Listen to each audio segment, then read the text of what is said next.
Джон Рокфеллердин эң жакшы цитаталары. Джон Дэвисон Рокфеллер америкалык ишкер, Стандарт Ойл компаниясынын негиздөөчүсү, филантроп, адамзат тарыхындагы биринчи официалдуу миллиардер. Официалдуу булактарга ылайык акыркы 100 жылдагы дүйнөдөгү эң бай адам. Бүгүнкү күндө анын официалдуу байлыгы 360 миллиард долларды түзмөк.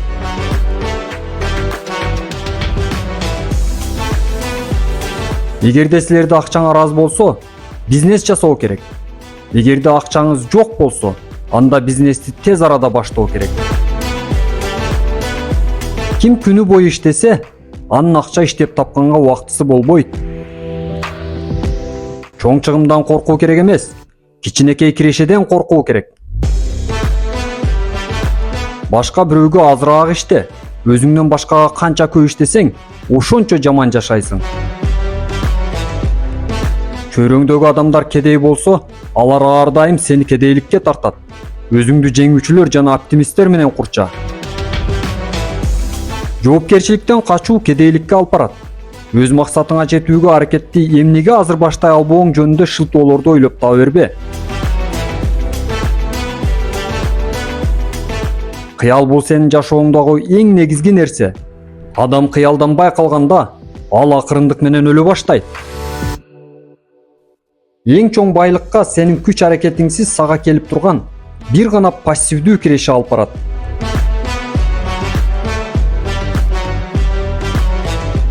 Кантип бир айда 50 000 доллар иштеп табуу жөнүндө ойлон. Андан көбүрөөк жөнүндө ойлонсоң да болот, бирок андан азга болбойт. Мен баарын билген адамга караганда, энтузиазмы бар адамды жалдаганым жакшы.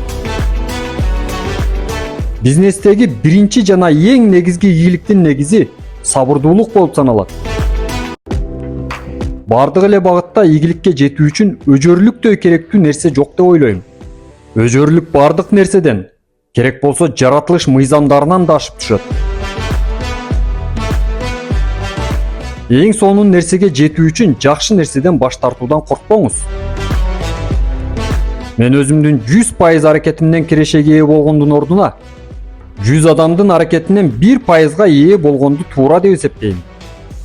Көчөдөгү бут кийим тазалагыч акция жөнүндө сүйлөп баштаганын укканыңда сатууга убакыт келгенин бил. Акча башкалар аркылуу келет. Көбүрөөк адамдар менен сүйлөшкүлө. Көп баарлашууну каалабаган адамдар өтө сейрек бай болушат. Мен ар дайым ар кандай кыйроону мүмкүнчүлүккө айландырууга аракеттенгем. Чоң байлык акыркы бакытка алып келет дегендер адашат деп ойлойм.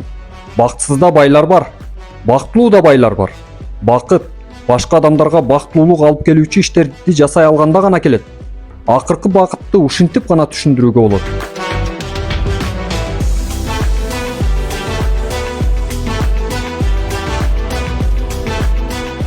Жаңы турмуш жолуна кадам коюп жаткан жаштарга акыркы кеңешимди айтуу керек болсо, аларга мындай деп кеңеш бермекмин.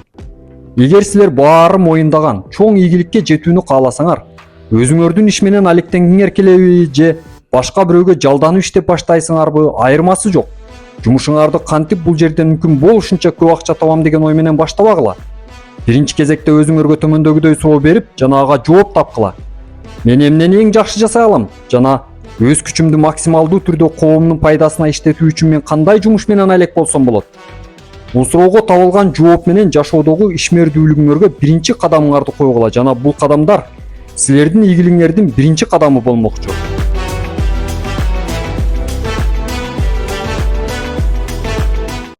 Байлык болбосо, жумушка түртүүчү себеп да болбойт. Бул ойготуучу себептерсиз билим да, искусство да болбойт.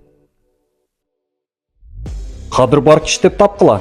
Кадыр баркыңар силерге иштеп берет. Бизнеске негизделген достук, достукка негизделген бизнестен жакшыраак. Жөн гана туура иштерди жасап жатканың жетишсиз. Туура иштерди жасап жаткандарыңды адамдарга да жеткирүү өтө маанилүү. Бул жашоодо ким болуп каларымды билген эмесмин. Бирок мен бул дүйнөгө бир кыйла чоң нерселер үчүн жаралгандыгымды так билгенмин. Менде баардык жерде ийгиликтүү боло тургандай жана киреше ала тургандай сезимдер болгон. Эмне үчүн дегенде, мен ачылып баарын берүүгө даяр экенимди Кудай көрүп турганын билгем. Мен көп жана андан да көбүрөөк акча кылып, ал акчаларды менин ички дүйнөмдүн буйругуна баш ийип, жакындарымдын бардарчылыгы үчүн сарптоо менин мойнумдагы карызым деп эсептейм. Адамдарга чын жүрөгүңдөн эч кандай кайтарымсыз жардам бер. Бирок сен жардам бергиң келгендерге гана тапкан кирешеңдин 10%-ын кайрымдуулукка жумша. Эгер силердин жалгыз гана максатыңар байып кетүү болсо, силер ага эч качан жетпейсиңер. Джон Дэвисон Рокфеллер.